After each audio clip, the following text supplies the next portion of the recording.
Hello everyone, आप सबका FT Gurukul में स्वागत है। जो हमारा लगातार जो सीरीज चला रहे हैं हम कि जितने भी टायर 1, टायर 2, टायर 3 क्वेश्चन हो गए, चाहे वो कॉमन पेपर में आए हों क्वेश्चन मैथ्स या आपको जो भी मैथ्स के टीजीटी, पीजीटी के जो भी एग्जाम हुए हों, उनको एग्जाम को देखते हुए अगला टायर 4 बहुत जल्द आने वाला है। इसको देखते हुए मैं पहले सोच रहा हूँ जितने कॉमन पेपर हो चुके हैं टायर 1, टायर 2, टायर 3 में, आज जो हम कराने जा रहे हैं ये बीपीएससी पीजीटी के टायर 3 का क्वेश्चन कॉमन पेपर है मैथ का। 8 क्वेश्चन जो आए थे उनमें आपको बता दे रहे हैं कैसे क्वेश्चन पूछे गए और किस टाइप क्वेश्चन पूछे गए हैं। देखिए एकदम सिंपल क्वेश्चन है। कुछ क्वेश्चन ऑप्शन से भी करना है, ये नहीं कि सारे मेथड से ही करेंगे। ऑप्शन से एलिमिनेट करना भी सीखिए। ये क्वेश्चन, पहला क्वेश्चन स्क्रीन पर आप लोग देखिए, लिखा निम्नलिखित में से कौन सा x plus one by x का होल स्क्वायर है। अब देखिए हमसे पूछा इनमें से ऑप्शन दिया है कौन सा x plus one by x का होल स्क्वायर होगा। कुछ मत करो भाई, a प्लस बी का होल स्क्वायर है, फॉर्मूला लगा दो। a प्लस बी का होल स्क्वायर होता है a square plus B square plus 2ab। 2 into x into one by x करेंगे, एक्स एक्स कट जाएगा, यानी आंसर क्या आएगा x square plus one by x square plus 2, यही आंसर हो जाएगा। अगर ऑप्शन में मिल गया तो ठीक, नहीं मिलेगा तो ऑप्शन ही क्या हो जाएंगे, करेक्ट हो जाएंगे।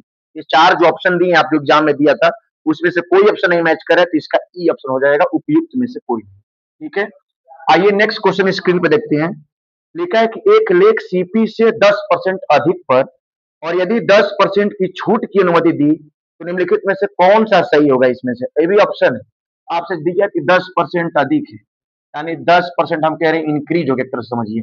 फिर कह रहे हैं 10% डिक्रीज भी होगा, 10% है, हाँ 10% डिक्रीज भी हो गया। ऐसे क्वेश्चन करने का तरीका होता है कि हमेशा आर स्क्वायर बाई 100% का लॉस होगा, हमेशा लॉस होगा आर स्क्वायर बाई 100% का। आर की जगह क्या रख देंगे 10, तो 10 का स्क्वायर बटे में 100। 10 का स्क्वायर कितना होता है, 100 ही होता है। 100 अपॉन 100 से 100 कट जाए कितना आएगा, 1% का क्या हो जाएगा, लॉस हो जाएगा। ठीक है, इसी तरह से क्वेश्चन, आइए क्वेश्चन नंबर नेक्स्ट देखते हैं। बहुत आसान क्वेश्चन है, क्वेश्चन पूछे जाए गए हैं एग्जाम में और ये एग्जाम में ऐसे क्वेश्चन आने की बिल्कुल संभावना है। इसी पे मेथड सेम रहेंगे, नंबर बदल जाए, क्वेश्चन करने का तरीका सेम रहेगा। ऐसे क्वेश्चन एग्जाम में आपको बिल्कुल पूछे गए हैं। अभी देखिए मैं क्यूब का बता रहा हूँ क्वेश्चन। लिखा है कि पूर्ण घन प्राप्त करने के लिए, मतलब परफेक्ट क्यूब प्राप्त करने के लिए 81 को किस संख्या से विभाजित किया जाए कि वो परफेक्ट क्यूब हो जाए, यानी पूर्ण घन हमको चाहिए। 81 बोला है ना, कुछ मत करिए, 81 का फैक्टर कर दीजिए।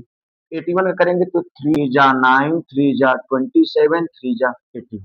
अब देखिए इसमें से क्यूब निकालना है तो 3 का तो पेयर ले लेंगे, एक 3 एक्स्ट्रा बच गया ना, तो जो एक्स्ट्रा बच जाएगा हम डिवाइड उसी से करेंगे। यानी हमसे पूछा था किससे डिवाइड कर दें कि जो 81 है वो परफेक्ट क्यूब हो जाए, इसे डिवाइड करेंगे 3 से। अगर हमसे ये पूछा कि उसका क्यूब रूट बताइए, तो हमसे क्यूब रूट भी निकाल सकते हैं, लेकिन हमसे क्वेश्चन सिर्फ पूछा है कि बताइए किस संख्या से विभाजित किया जाना चाहिए। ऑप्शन में क्या दिया रहेगा 3, उसका टिक कर दे, आंसर आ जाएगा।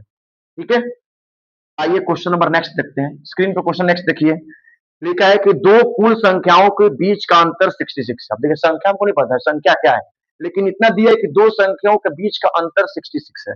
कह रहे दोनों संख्या का अनुपात 2:5 है। देखिए दे दिया, यानी जो हमको दो संख्या थे इन दोनों का अनुपात 2:5 है और इन्हीं दोनों का डिफरेंस 66 दिया है। कुछ मत करिए भाई, 5 में से 2 घटाइए 3, 3 के वैल्यू 66 दे दिया। क्या गुना पर है, 22 गुना पर। हमसे पूछा क्या है, बताइए कि दोनों संख्याएं हैं, जब 22 गुना पे तो 22 गुना पे भी होगा, इसमें भी 22 का मल्टीप्लाई करिए, 22 दूनी 44 आंसर हो जाएगा। और इसमें 22 का मल्टीप्लाई करेंगे तो 22 5 110, यानी ऑप्शन में देखेंगे 44 और 110 क्या रहेगा, वही क्या हो जाएगा, हमारा आंसर हो जाएगा। ठीक है, अब देखिए नेक्स्ट क्वेश्चन देखते हैं। आइए नेक्स्ट क्वेश्चन यही बता दे रहे हैं। नेक्स्ट क्वेश्चन लिखा है कि एक समांतर चतुर्भुज ए बी सी डी में कोण ए को और कोण बी का अनुपात दिया है। अब देखिए समांतर चतुर्भुज का मतलब होता है पैरेललोग्राम।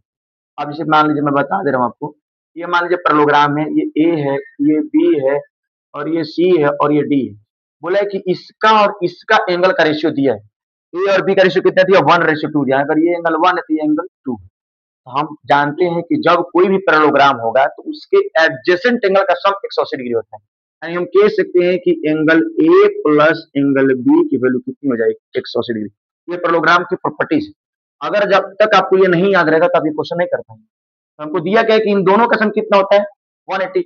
आप वेरिएबल 1 2 दिया था, मल्टीप्लाई कर लो, 1 में x का मल्टीप्लाई करेंगे x हो जाएगा, 2 में करेंगे 2x हो जाएगा, दोनों का सम कितना हो जाएगा 180। dx बराबर 180, 3 से काट दीजिए 180 को, कितने बार कटेगा 60 बार में, यानी x की वैल्यू कितनी आ जाएगी 60 डिग्री। लेकिन हमसे पूछा क्या, देख लीजिए, पूछा है कोण ए का अनुपात क्या होगा, ए 1 था, एंगल ए की वैल्यू कितनी है, x ही है, x की वैल्यू कितनी आ जाएगी 60 डिग्री। यानी इस प्रश्न का उत्तर जो कोई पूछेगा तो क्या बताएंगे हम, 60 डिग्री आंसर हो जाएगा। ठीक है, आइए नेक्स्ट क्वेश्चन देखते हैं। फटाफट बिना समय को वेस्ट करते हुए 8 से 10 मिनट में आपको मैं 8 क्वेश्चन करा दूंगा, जिससे आप भी ऐसे एग्जाम में समय बहुत बचाना है, समय बहुत कीमती है। फटाफट क्वेश्चन करते हैं। देखिए नेक्स्ट क्वेश्चन लिखा है, एक बेलन की ऊंचाई जिसकी त्रिज्या 7 सेंटीमीटर है और कुल सतह का क्षेत्रफल 968 सेंटीमीटर स्क्वायर है। बेलन का कुल क्षेत्रफल दिया, मतलब टोटल सरफेस एरिया जो होता है बेलन का, ये होता है 2 पाई आर ब्रैकेट में आर प्लस एच होता है। मुझे क्वेश्चन में टोटल सरफेस दिया है, कितना दिया है क्वेश्चन में, आप लोग देखिए दिया है 968 सेंटीमीटर स्क्वायर। 2 इंटू पाई की जगह रख दीजिए 22/7। क्वेश्चन में रेडियस भी दिया है, रेडियस दिया 7 सेंटीमीटर, रखिए 7 प्लस एच, सॉल्व करिए, हाइट निकल जाएगा, 7 से 7 कट जाएगा। देखिए 2 से काटिए इसको, 2 से कट जाएगा, 2 4 जा 8, 2 4 जा 16, 2 4 जा 8, देख लीजिए 2 4 जा 8 हो गया, 2 8 जा 16, ठीक? और कितना हो जाएगा, 2 4 जा 8 कट गया, 22 से भी काट सकते हैं, 22 दूनी 44, 4 बचा, फिर 22 दूनी 44, यानी 22 बराबर बचा एच प्लस 7। हमको एच की वैल्यू नहीं, हाइट की वैल्यू निकालनी है, हाइट निकालने के लिए प्लस में, ट्रांसफर में क्या हो जाएगा, माइनस में, एच बराबर हो जाएगा 22 माइनस 7, 12 में 7 कितना बचेगा, 5, हाइट कितना जाएगा, 15 सेंटीमीटर। इस प्रश्न का क्या हो जाएगा। आइए एक एक्सपोनेंट एंड पावर क्वेश्चन है, यहीं पे करा दे रहे हैं, आप देखिए स्क्रीन पर ध्यान से। क्वेश्चन लिखा है -3 के पावर m प्लस में इंटू -3 के पावर 5 बराबर है -3 के पावर 7। तो हमसे क्वेश्चन पूछा है, बताइए m की वैल्यू क्या होगी। तो आप जानते हैं एक्सपोनेंट पावर का फॉर्मूला है, एक्सपोनेंट पावर में निकालने का फॉर्मूला कि जितने भी 5-6 फॉर्मूले याद होना चाहिए, जैसे मल्टीप्लाई का फॉर्मूला है x के पावर m इंटू x के पावर n होता है, तो उसका होता है x के पावर m प्लस n। जब बेस सेम हो, बेस क्या हो, सेम हो और पावर डिफरेंट हो और बीच में मल्टीप्लाई का साइन हो, तो पावर जोड़ देते हैं। यहाँ पे आप क्या कर देंगे, -3 के power m plus 1 plus 5 equal to हो जाएगा -3 के पावर 7। देखिए आप एक चीज और पढ़ेंगे, ये दोनों बराबर कब होंगे, देखिए बेस सेम है, तो बेस सेम होने का मतलब कि पावर भी सेम होना चाहिए, तभी ये दोनों की दोनों वैल्यू होंगी आपस में इक्वल होंगी। तो बेस को बराबर कर दीजिए, m प्लस 6 की वैल्यू कितना आ गया, 7, m बराबर कितना हो जाएगा, 1 आंसर। यानी इस प्रश्न का उत्तर m की वैल्यू कितनी आ जाएगी, 1 आ जाएगी। आइए नेक्स्ट क्वेश्चन देखते हैं, फटाफट एकदम क्वेश्चन करेंगे, बहुत इंपॉर्टेंट क्वेश्चन है, ऐसे ही क्वेश्चन एग्जाम में आपको आएंगे, चाहे वो अलजेब्रा हो, चाहे ट्रिग्नोमेट्री हो, चाहे मेंसुरेशन हो, चाहे जिस टॉपिक से आए, क्वेश्चन घुमा फिर के पूछेंगे, लेकिन पूछने का तरीका नहीं बदलेगा, यही क्वेश्चन रहेगा आपको।